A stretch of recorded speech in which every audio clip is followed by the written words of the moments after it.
BAPS Swaminarayan સંસ્થાના સ્થાપક બ્રહ્મ સ્વરૂપ શાસ્ત્રીજી મહારાજે પોતાના પ્રિય શિષ્ય શાસ્ત્રી નારાયણ સ્વરૂપ દાસને પોતાના સ્થાને પ્રમુખની વરણી કરી હતી. સામાન્ય રીતે આ અમદાવાદમાં બનેલો પ્રસંગ, શાહપુર વિસ્તાર, સામાન્ય પોળ, આંબલીવાડી પોળ, એક નાનકડું મકાન, તેમાં પણ 10 બાય 10 ફૂટની એક રૂમ કહેતા કે ઓરડો.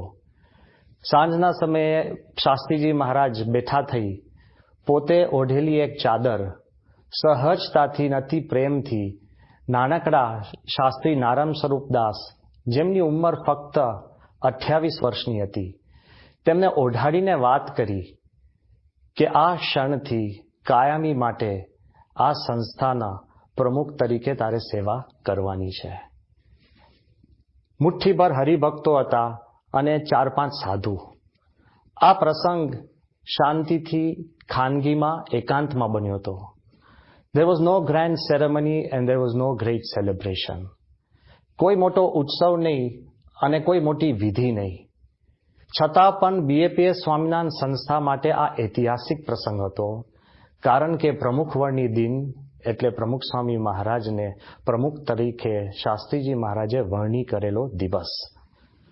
કદાચ જે શ્રોતાજન અત્યારે સાંભળતા હશે અને જે કદાચ સ્વામિનારાયણ નહીં હોય, અમુક કદાચ ધાર્મિક પણ ન હોય, કોઈક નાસ્તિક પણ હોય, એના મનમાં પ્રશ્ન થાય કે કદાચ સંસ્થા માટે આ ઐતિહાસિક દિવસ કહેવાય, પણ અમારી માટે ઐતિહાસિક કઈ રીતે? સામાન્ય રીતે આપણે સમાજની અંદર દ્રષ્ટિ કરીએ ત્યારે કોઈક એવી ક્ષણ હોય કે કોઈક એવો પ્રસંગ હોય અને એ પ્રસંગ તે વખતે એકાંતમાં બન્યો હોય અને એવો કોઈ મહત્વનો પ્રસંગ હોય પણ નહીં, છતાં પણ જ્યારે આગળ ઉપર એ પ્રસંગ, એનો પ્રભાવ અને એના પડઘા જ્યારે વૈશ્વિક બની જતા હોય છે, ત્યારે એ પ્રસંગ અને ક્ષણ ઐતિહાસિક બની જાય છે.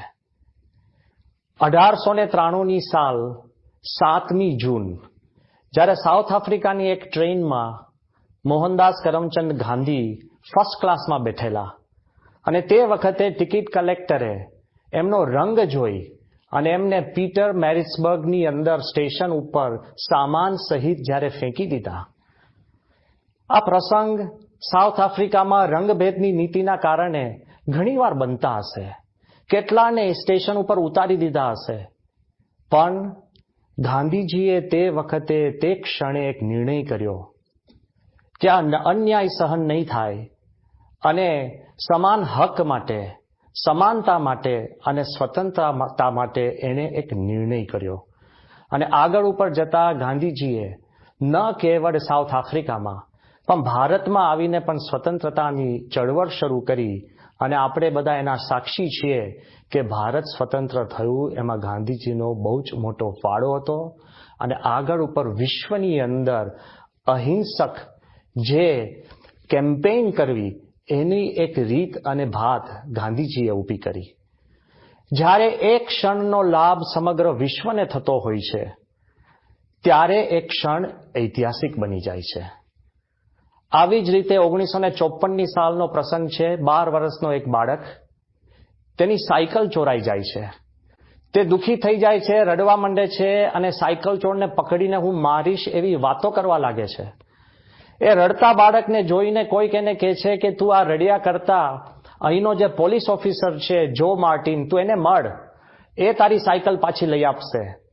જ્યારે આ બાળકે પોલીસ ઓફિસરને મળે છે અને પોલીસ ઓફિસર પણ મુક્કાબાજીની અંદર ખૂબ રસ ધરાવતો, એની પોતાની જીમ હતી. પોલીસ ઓફિસરે આ બાળકને કીધું કે બોલવાથી કશું નહીં થાય, તું જાતે મુક્કાબાજી શીખ, બોક્સિંગ શીખ અને પછી એ માણસને તું પકડ.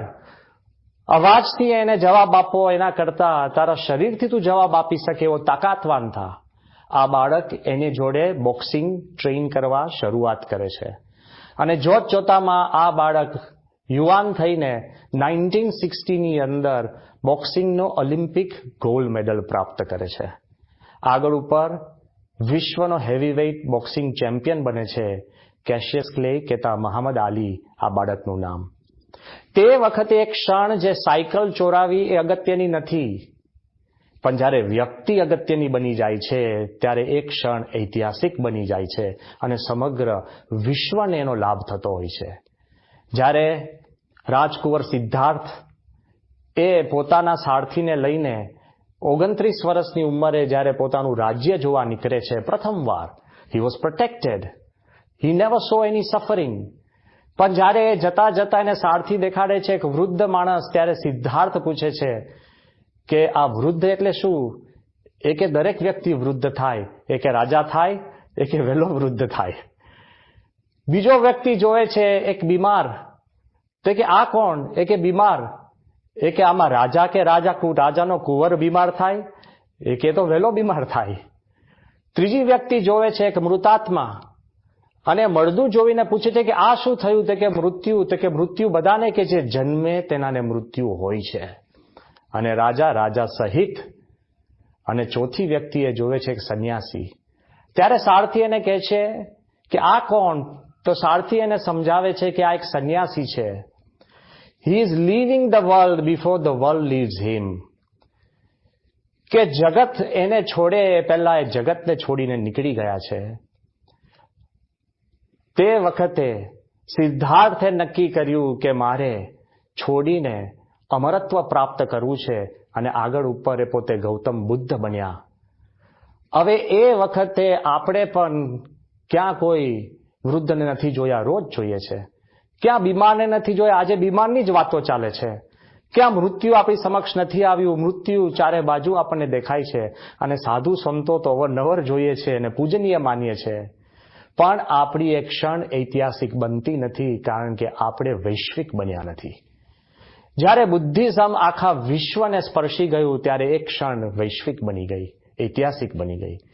એવી રીતે નાનકડા નારાયણ સ્વરૂપ દાસને જ્યારે પ્રમુખ બનાવ્યા ત્યારથી એમનું હુલામનું નામ પ્રમુખ સ્વામી તરીકે ઓળખાવા લાગ્યા. પણ એ પ્રમુખ સ્વામી મહારાજે એક નાનકડો સંપ્રદાય, મુઠ્ઠીભર હરિભક્તોને, મુઠ્ઠીભર સંતો, એમને પોતાની ભક્તિ, પોતાની દિવ્ય શક્તિ અને પોતાની નમ્રતાના આધારે સંપ્રદાયનો જે વિકાસ કર્યો છે. તો આજે આપણે જોઈ શકીએ છીએ કે 1200થી વધારે મંદિરો, 2 નમૂન મંદિરો, 1100થી વધારે સુશિક્ષિત સંતો. આ બાજુ તમે જુઓ તો 1 લાખથી વધારે સ્વયંસેવકો જે પોતાનો સમય ફાળવીને સમાજની સેવા કરે. બીજી બાજુ હજારો કેન્દ્રો અને સેંકડો માનવ ઉત્કર્ષની પ્રવૃત્તિઓ. જ્યારે અત્યારે ભારતમાં અને ભારતીયો આ વિશ્વની અંદર કોક જ એવી વ્યક્તિ હશે કે જે ગાંધીનગર અને દિલ્હી અક્ષરધામથી અપરિચિત હોય. જ્યારે પ્રમુખ સ્વામી મહારાજે આવી એક જબરજસ્ત સંસ્થા અને સંસ્થાનું કાર્ય વિશ્વને ભેટ આપ્યું, ત્યારે પ્રમુખ સ્વામીને જ્યારે પ્રમુખ બનાવ્યા, એક ક્ષણ ઐતિહાસિક બની જાય છે. અને હકીકતની અંદર કદાચ કોઈના મનમાં થાય, એમાં મને શું લાભ? એમાં મારા જીવનને શું ફાયદો?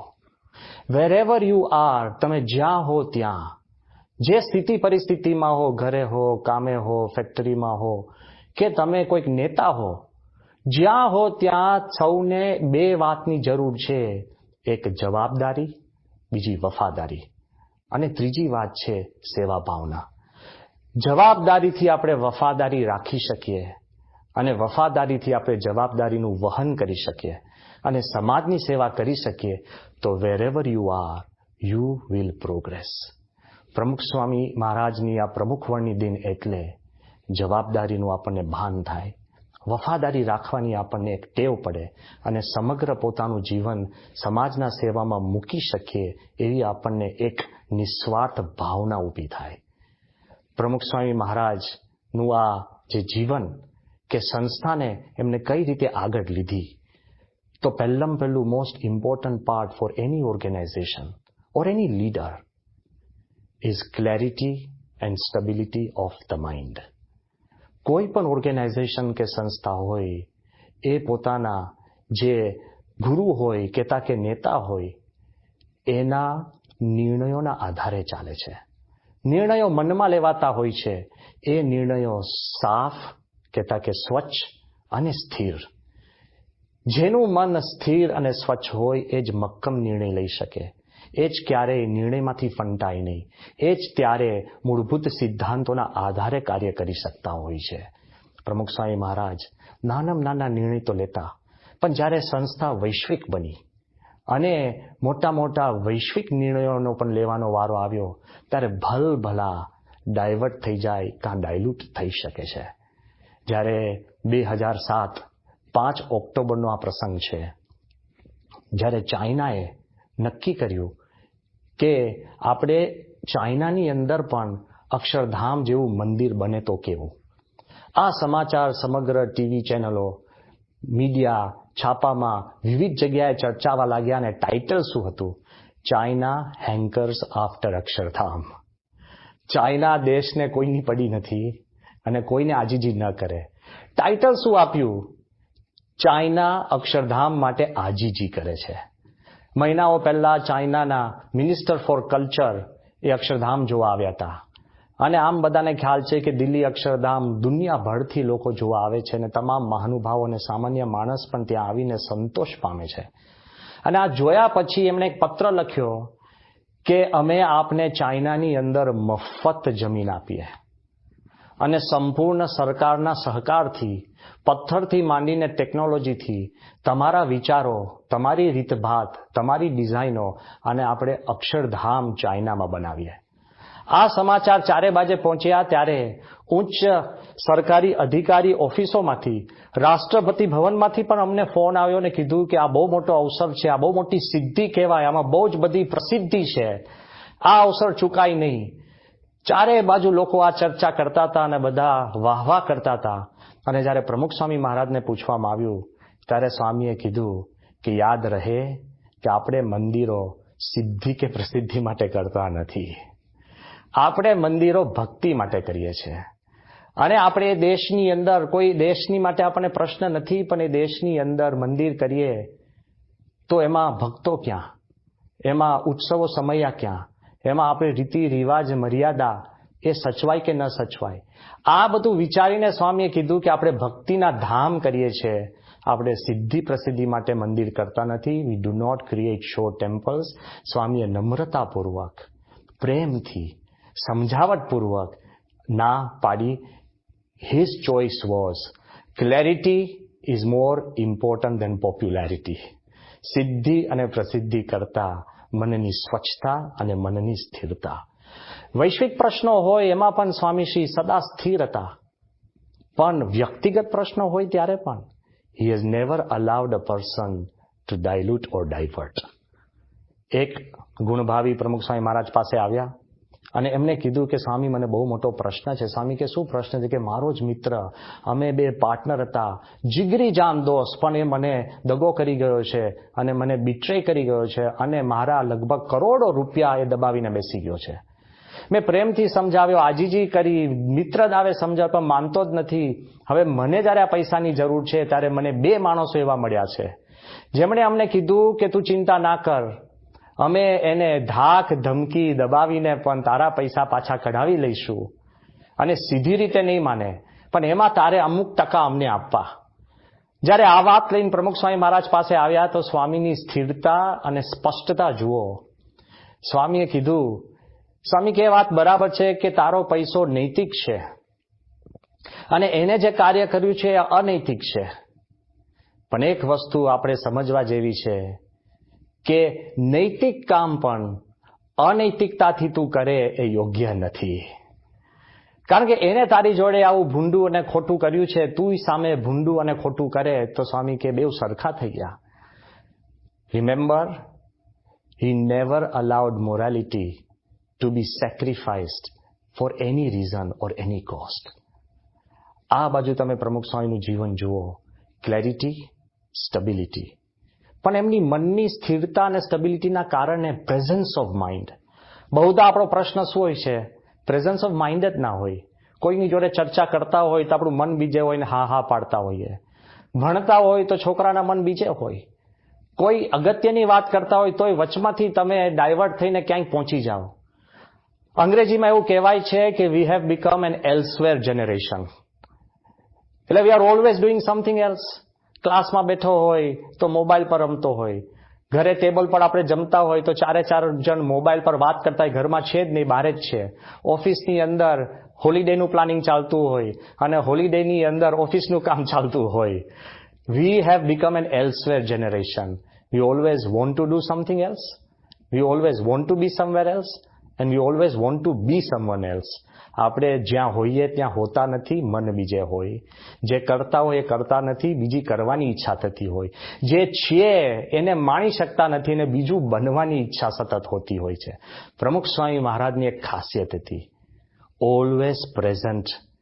તમે લાખો માણસોને પૂછી શકશો કે જ્યારે પ્રમુખ સ્વામીને મળતા હતા, ઓફકોર્સ મનની ક્લેરિટી, સ્ટેબિલિટી, પણ ઓલવેઝ પ્રેઝન્ટ. તમને એવી અનુભૂતિ થાય કે પ્રમુખ સ્વામી સંપૂર્ણ તમારી સમક્ષ હાજર છે, મન દઈને, કાન દઈને, દ્રષ્ટિ દઈને, વિચાર દઈને. He is completely yours. જેને હજારો વિચારોને કામ ચાલતા હોય છતાં પણ he is always there for you. કેટલી પ્રેઝન્સ ઓફ માઇન્ડ. આ 2003નો પ્રસંગ છે અને 15મી ઓક્ટોબરનો પ્રસંગ છે. તે વખતે સ્વામી શ્રી ગોંડલ બિરાજમાન હતા. Presence of mind. મોટી મોટી વાતોની અંદર તો આપણે મન એકદમ આપણે કે સાબદા રાખી શકીએ, પણ નાની વાતમાં છે ને આપણું મન ડાયવર્ટ થઈ જતું હોય છે. તો આ બાજુ જ્યારે 15 ઓક્ટોબરે ગોંડલની અંદર પ્રેસિડેન્ટ કલામ, જે વખતે પ્રેસિડેન્ટ હતા, એમનો ફોન આવ્યો. એમણે કીધું આજે મારી વર્ષગાંઠ છે, મારે પ્રમુખ સ્વામીના આશીર્વાદ જોઈએ છે. અને સ્વામીશ્રીની રૂમમાં અમે દોડતા દોડતા ફોન લઈને ગયા. કલામ સાહેબ હૈદરાબાદ હતા અને ત્યાંથી પોતે પ્લેનમાં ચડી અને દિલ્હી જવાના હતા. જેવો સ્વામીશ્રીને ફોન આપ્યો અને કલામ સાહેબ અંગ્રેજીમાં બોલે અને સ્વામી ગુજરાતીમાં બોલે, એકને ગુજરાતી ના સમજાય ને એકને અંગ્રેજી ના આવડે, એટલે ભાષાંતર કરવા માટે હું વચમાં હતો. તે વખતે કલામ સાહેબે કીધું કે સ્વામી મારી આજે વરસગાંઠ છે. ને સ્વામીએ વરસગાંઠના કારણે કલામ સાહેબને આશીર્વાદ આપવાની શરૂઆત કરી. સ્વામી કે સાહેબ આપે દેશની બહુ સેવા કરી છે, આગળ ઉપર એ સારામાં સારી સેવા થાય, આપ પવિત્ર છો, આપના દરેક સંકલ્પ પૂરા થાય, દરેકનું તમે હિત ઈચ્છો છો, આપણું દેશનું ભલું થાય. એકી શ્વાસે સ્વામી આશીર્વાદ આપતા હતા. હવે એનું જ્યારે ભાષાંતર કર્યું પછી આપણે વાત કરી કે સાહેબ હમણાં જ થોડા સમય પહેલા યોગીજી મહારાજનો જે સંકલ્પ હતો કે પ્રમુખ સ્વામીના હાથે 700 સાધુ થાય એ પૂરો થયો છે. કલામ સાહેબ ખૂબ રાજી થઈ ગયા અને આનંદમાં એમને સ્વામીને કીધું કે Swami will you make me into a sadhu? તમે મને સાધુની દીક્ષા આપશો? અને એકદમ રૂમની અંદર સોપો પડી ગયો. કલામ સાહેબ ભારતના રાષ્ટ્રપતિ સાધુ બનવાની વાત કરે, પવિત્ર આત્મા. અને તે જ્યારે મેં બાપાને ભાષાંતર કર્યું ત્યારે સ્વામી સહજ રીતે બોલ્યા.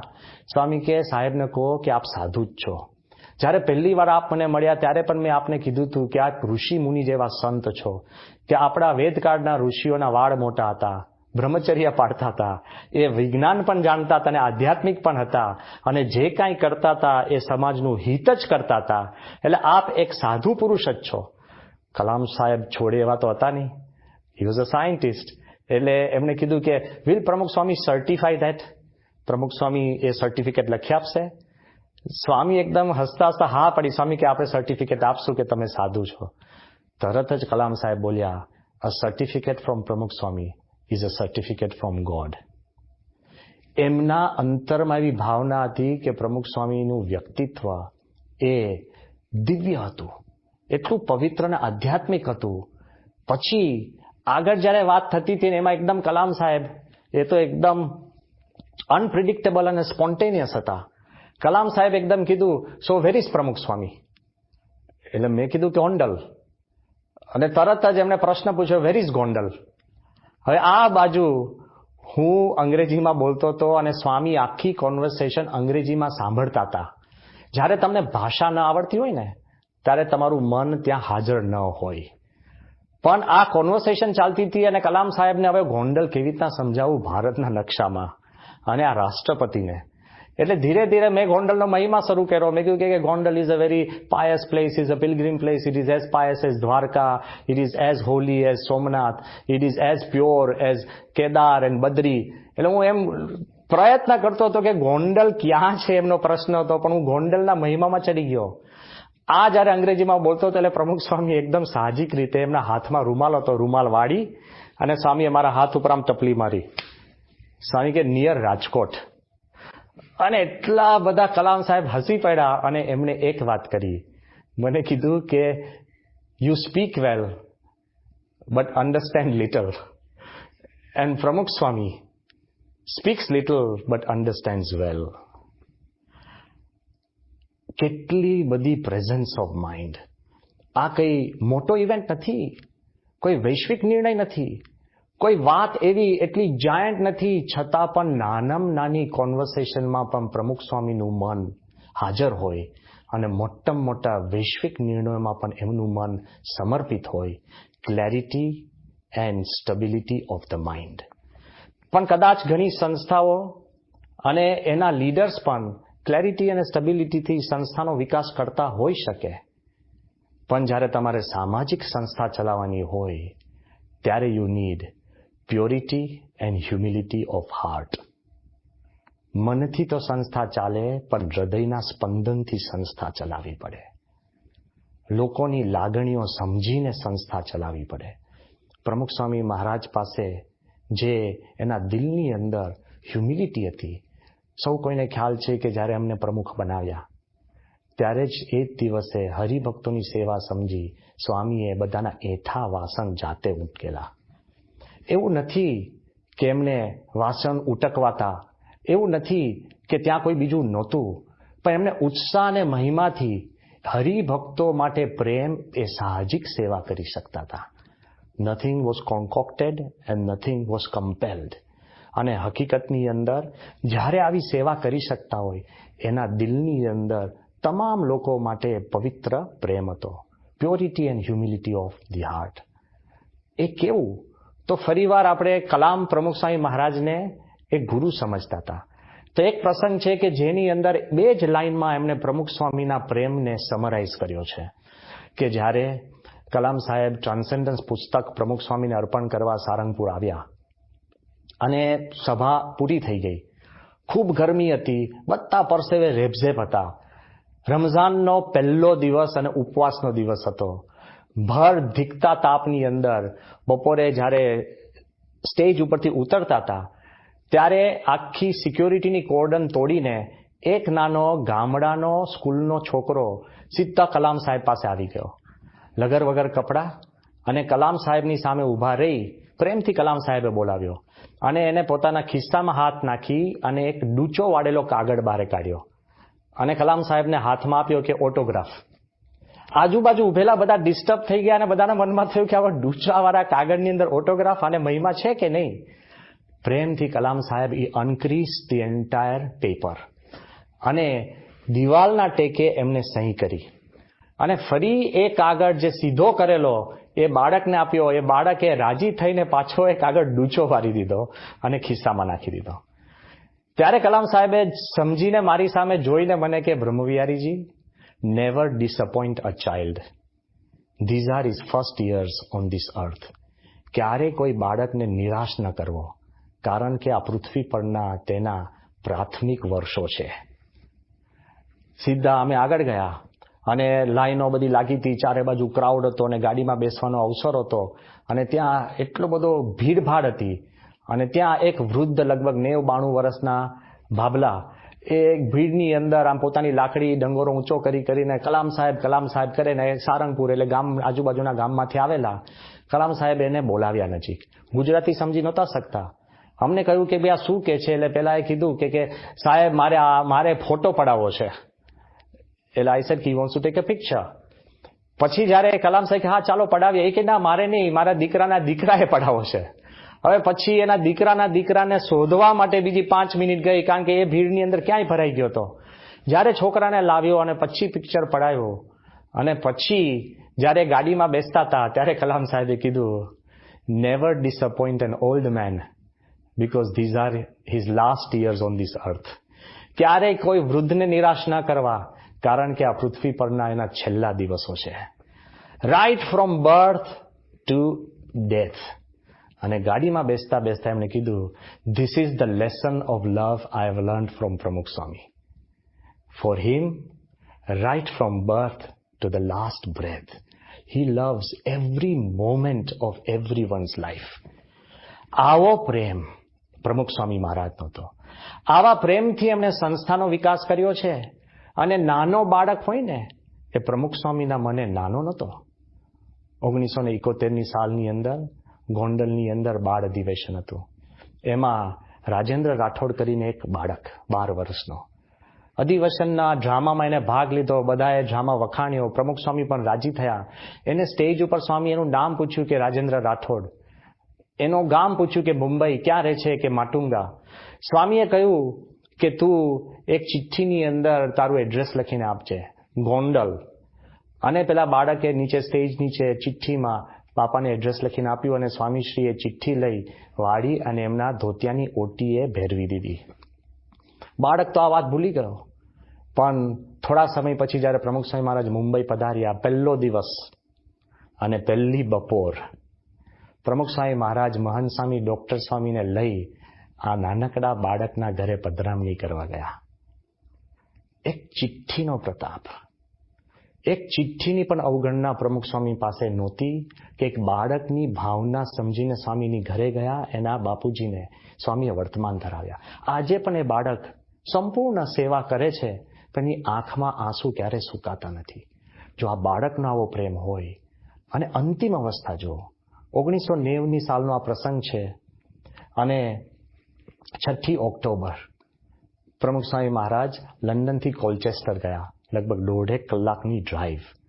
અને કોઈને કશી ખબર નથી. અને જ્યારે પાછા લંડન જવાનું હતું અને બીજા સંતોને કંઈક લેસ્ટર સભા કરવા જવાના હતા, સ્વામીએ બધા સંતોને જુદા જુદા મંદિરોમાં સભા જવાનું કીધું. કોઈને કીધું નથી ક્યાં જવાના છીએ.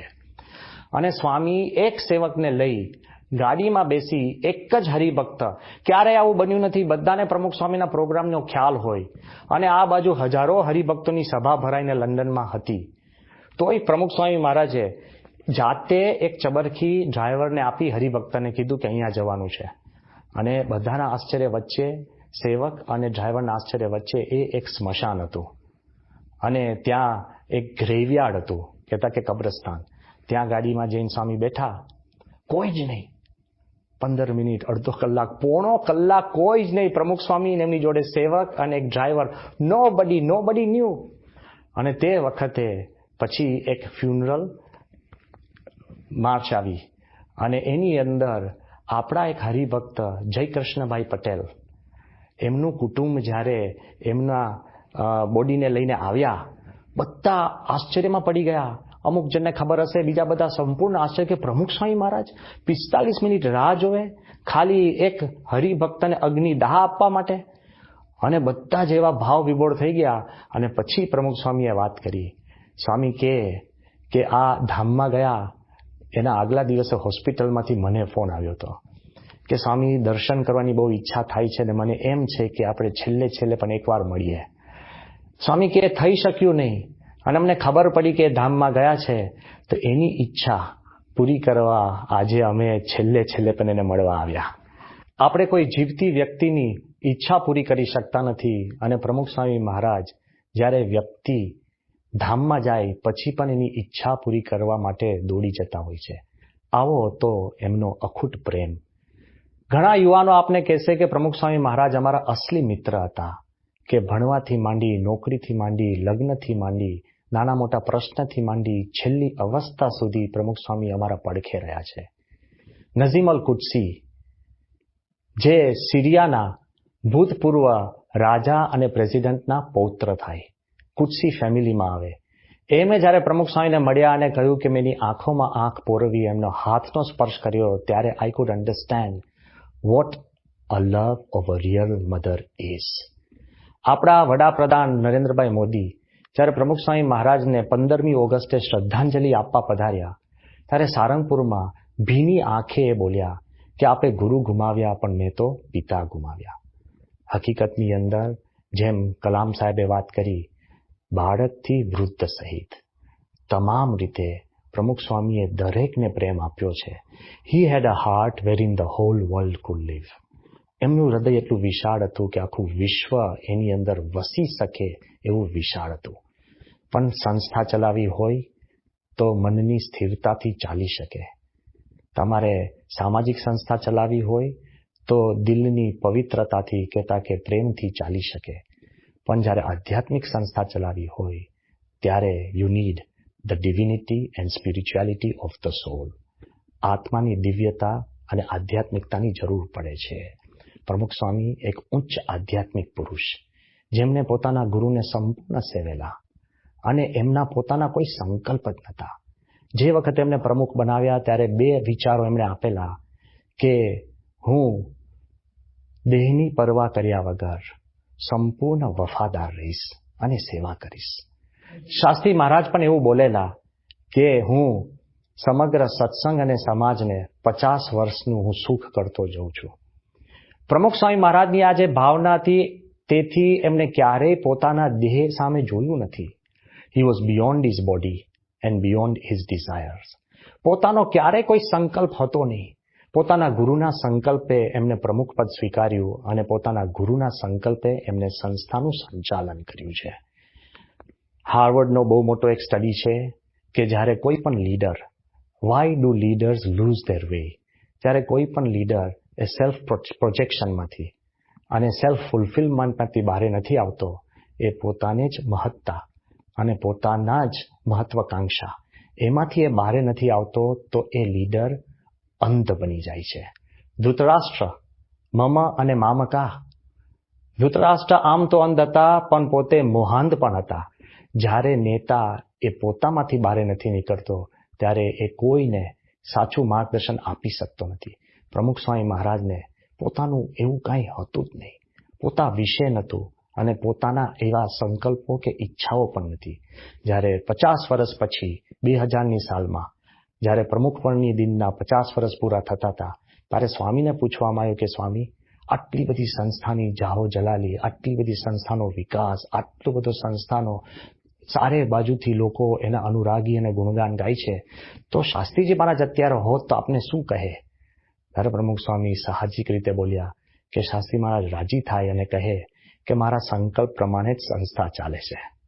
પ્રમુખ સ્વામીને સંતોષ એ હતો કે મારા ગુરુના સંકલ્પ પ્રમાણે પોતાના કાંઈ જ એવા હું કરી બતાડું, હું કરું, માય અચીવમેન્ટ્સ કશું જ નહીં. જ્યારે વ્યક્તિ સ્વથી પર થઈ જાય છે ત્યારે વ્યક્તિ વૈશ્વિક બની જાય છે.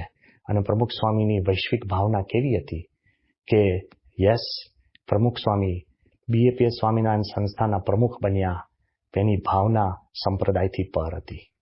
પ્રમુખ સ્વામી મહારાજ ભારતના હતા પણ એમની ભાવના સમગ્ર વિશ્વ તુલ્ય હતી.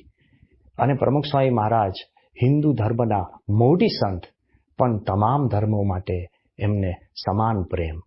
જ્યારે 1999ની અંદર ઇઝરાયલ જવાનું થયું અને ઇઝરાયલમાં એ લોકોની જે મુખ્ય ધાર્મિક સ્થાન છે, જે વેઇલિંગ વોલ, ત્યાં આગળ જવાનું થયું. અને તે વખતે સ્વામીએ જોયું કે તમામ યહૂદીઓ ત્યાં પ્રાર્થના કરતા હતા અને જ્યાં પથ્થરની દિવાલ હતી એમાં નાની નાની જે તરાડ હોય એની અંદર ચબરખીઓ નાખી અને પોતાની પ્રાર્થના મૂકતા હતા. સ્વામીને આ કીધું કે સ્વામી, બધા પોતપોતાની પ્રાર્થના લખી આ તિરાડોમાં અંદર મૂકે છે જેથી કરીને ભગવાનને પ્રાર્થના પહોંચે. થોડીક વાર રહીને ઠાકોરજીને ધરાવીને સ્વામીએ એક પીળું પુષ્પ મૂક્યું, ધૂન કરી. થોડીક વાર રહીને બીજું પીળું પુષ્પ લઈ અને મૂક્યું. બધા આશ્ચર્યચકિત થઈ ગયા, કારણ કે આપણને મનમાં એવું થયું કે અન્ય ધર્મનું ધાર્મિક સ્થાન અને ત્યાં સ્વામીએ પ્રાર્થના કઈ કરી હશે. જ્યારે બપોરે સ્વામીને પૂછવામાં આવ્યું કે સ્વામી, આપે પ્રાર્થના કરી એ કઈ કરી? કારણ કે આપે પણ 2 પુષ્પ પધરાવ્યા. સ્વામી કે પહેલું પુષ્પ આપણે એટલે મૂક્યું કે આ ધાર્મિક સ્થાન છે, લાખો માણસ અહીંયા પ્રાર્થના કરે છે, તે બધી જ પ્રાર્થના ભગવાન સાંભળે અને પૂરી કરે. પછી કોઈએ કીધું કે સ્વામી, તો બીજું પુષ્પ? સ્વામી કહે કે અત્યાર સુધી જે પ્રાર્થના થઈ એ પૂરી થાય એ પહેલું પુષ્પ, અને હવે પછી જે કોઈ પ્રાર્થના કરે એ પણ ભગવાન પૂરી કરે એ બીજું પુષ્પ. આટલી વિશાળતા, આવી વૈશ્વિકતા પ્રમુખ સ્વામીના જીવનમાં હતી. અને જ્યારે આટલી ઉદારતા અને વૈશ્વિકતા હોય ત્યારે એવી જ આધ્યાત્મિકતા. પ્રમુખ સ્વામીના મતે આ સંસ્થાની સેવા, સમાજની સેવા એ ગુરુ ભક્તિ અને ઈષ્ટ ભક્તિ હતી. એના કારણે એના આધ્યાત્મિક બળે આખી સંસ્થા ચાલતી હતી.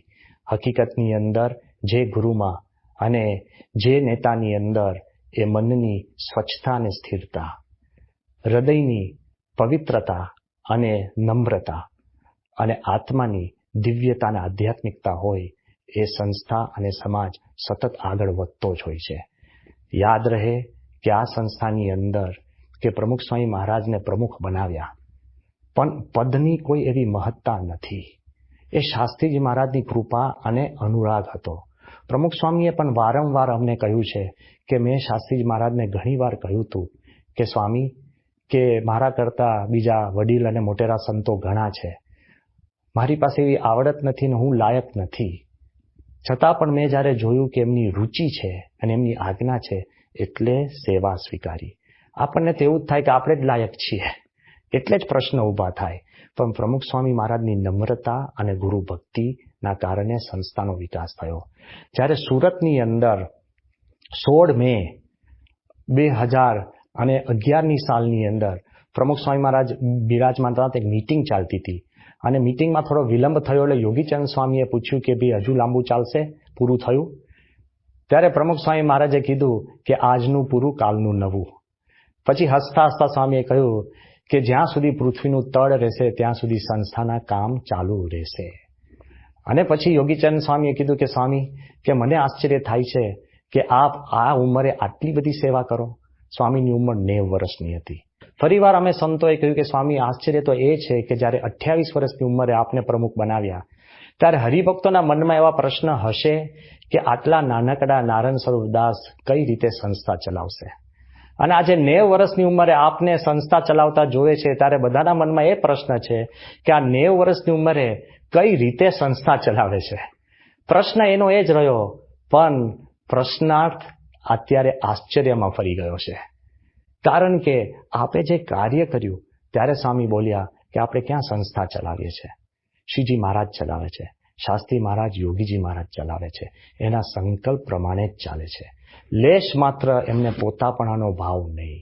When a leader rises beyond himself, he becomes universal. He becomes timeless. પ્રમુખ સ્વામી મહારાજ સંસ્થાના પ્રમુખ હતા, પણ એમના માટે સમગ્ર વિશ્વ એમનું પોતાનું હતું.